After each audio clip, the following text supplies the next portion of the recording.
Eu vim aqui hoje contar mais uma história para vocês. Eu li essa história faz pouco tempo e ela fez muito sentido dentro de mim, ressoou muito com coisas que eu já vivi na minha vida e com aspectos que eu acabo percebendo estarem muito presentes nas histórias que as pessoas me contam e no que eu percebo que as pessoas vivem em suas vidas, né? Que é a história de um discípulo que junto com o seu mestre vivia no meio do campo.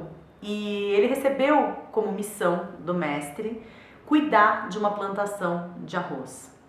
E no primeiro ano ele cuidou muito bem daquela plantação. E ele dedicou todo o tempo livre que ele tinha a fazer com que essa plantação desse o melhor resultado possível, que a colheita fosse o melhor possível. E no primeiro ano ele colocou um pouquinho de fertilizante e o resultado foi muito bom, a colheita foi muito boa. No segundo ano, ele resolveu colocar um pouquinho mais de fertilizante, percebendo que o fertilizante realmente impulsionava o crescimento do arroz, que realmente influenciava positivamente na colheita. Ele então colocou um pouquinho mais de fertilizante. E no terceiro ano, ele colocou mais ainda. E no segundo ano, a colheita tinha sido muito boa também, mas no terceiro ano, apesar da planta crescer muito, né, o arroz que a planta dava era um arroz pequeno, sem vida e com uma aparência não tão nutritiva assim. E então o mestre se aproximou do discípulo e disse assim: olha, se você continuar dobrando a quantidade de fertilizante que você está colocando, então no ano que vem você vai ter plantas muito grandes sem nenhum arroz.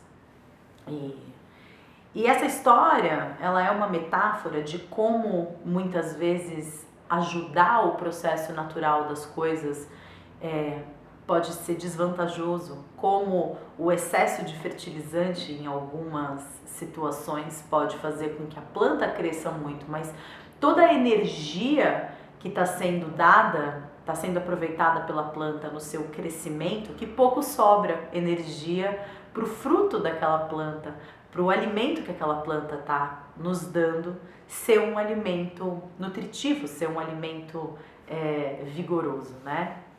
E muitas vezes a gente faz assim com as pessoas e com as nossas relações.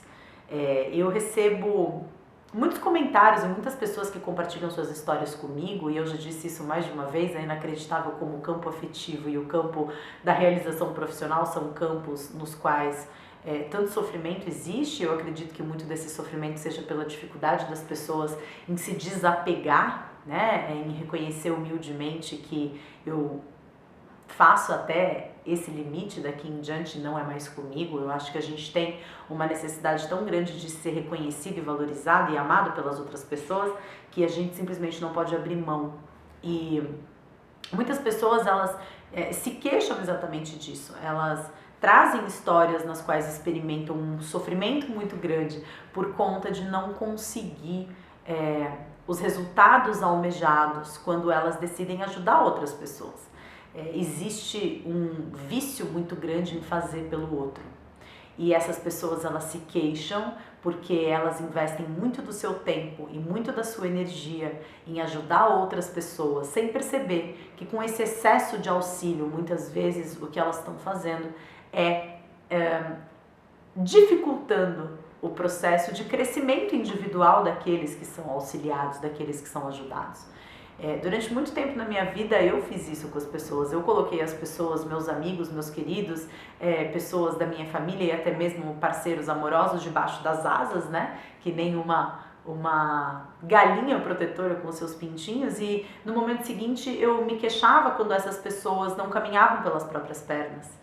E o que eu estava fazendo não era ensinar a pescar e sim dar o peixe pronto.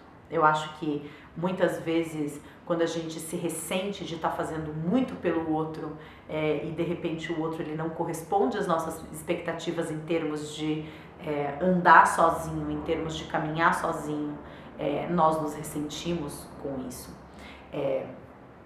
Um tempo atrás fizeram um experimento, e talvez eu até tenha já compartilhado essa história aqui com vocês, um experimento com uma determinada espécie de borboletas que estavam identificando que estavam entrando em extinção. Por algum motivo que agora eu não vou lembrar, essas borboletas elas estavam entrando em extinção. E eles percebiam que essa morte de uma grande quantidade de borboletas estava acontecendo por conta de que numa determinada estação do ano, provavelmente o inverno ou o outono, quando as condições não são tão favoráveis ao surgimento de uma vida tão delicada quanto uma borboleta, essas borboletas, no momento em que a lagarta finalmente estava pronta, transformada em borboleta, e ela ia sair do casulo, ela precisava romper o casulo para sair dele, ela não tinha força suficiente para romper o casulo. A condição atmosférica, muito frio ou pouco úmido, fazia com que fosse mais dificultosa essa tarefa dela romper o casulo. E então os estudiosos perceberam que talvez ela precisasse de uma ajuda. E então, no momento em que a lagarta ela rompia o casulo, como os estudiosos já sabiam que ela não seria capaz de terminar de passar por esse buraco, eles iam lá com uma tesourinha e davam um picotinho no casulo, aumentando o buraco através do qual a borboleta passaria. E o que começou a acontecer, ao contrário do que qualquer um poderia imaginar e ao contrário do que era desejado pelos estudiosos, foi que, na realidade, as borboletas elas passavam pelo buraco e caíam no chão e morriam, porque na verdade, o esforço de passar pelo buraco mais apertado era o que fazia com que a borboleta ela sofresse uma determinada pressão ao longo do seu corpo. E essa pressão ela distribuía substâncias vitais que circulavam pelo seu corpo, iam até as suas asas e então elas poderiam bater asas. Sem esse esforço, o que acontecia é que as asas não recebiam nutrição e as pessoas, as borboletas, elas caíam no chão e acabavam morrendo, porque o esforço fazia parte do processo de desenvolvimento daquele animal. E eu acho que isso serve para todos nós. Existe um ponto até o qual você vai auxiliando as pessoas e existe um ponto a partir do qual você não vai, porque isso pode ser considerado inclusive uma invasão. As pessoas elas têm o seu próprio momento e o seu próprio processo e a sua própria demanda de esforço para colocar a vida em movimento. Tem uma palavrinha, uma frasezinha que eu acho que é muito interessante, faz muito sentido para mim nesse tocante que intenção sem ação é ilusão. Então a pessoa ela pode ter a intenção de caminhar, mas se ela não emprega um esforço ali, ela não anda com as próprias pernas. E às vezes nós que temos a vontade de ajudar e de auxiliar pessoas próximas, familiares, amigos, até mesmo os nossos filhos, a gente pode acabar dificultando o processo de crescimento de uma outra pessoa. Então, essa historinha fica como a historinha da semana. Eu espero que ela tenha feito sentido na sua trajetória, na sua vida e que saibamos todos até onde irmos auxiliando outras pessoas e quando pararmos, porque a partir de um determinado ponto será muito mais um tiro no pé dessa pessoa do que uma bengala sendo oferecida para que ela caminhe pelas próprias pernas. Gratidão pela atenção, um grande beijo e até já já. Tchau!